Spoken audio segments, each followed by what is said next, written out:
Hello, assalamu alaikum. Thank you everybody for watching this video. Today I will show how to use the sweep command in AutoCAD. At first I am going to the plane, top plane. I am click on top plane, then I am watching the SE isometric.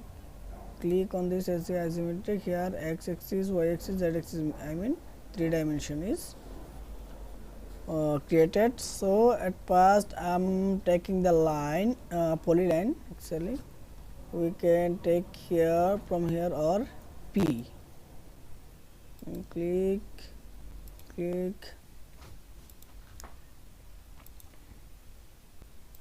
okay.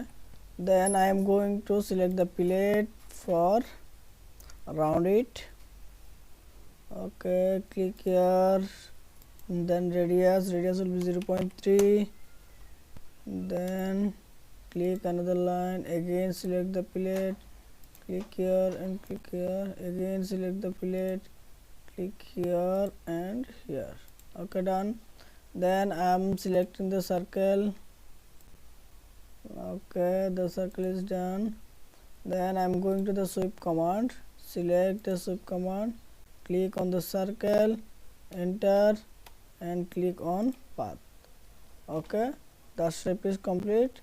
Then shade command, the object is done by which is made by using the sweep command, and it is also a solid object. Thank you everybody for watching this video.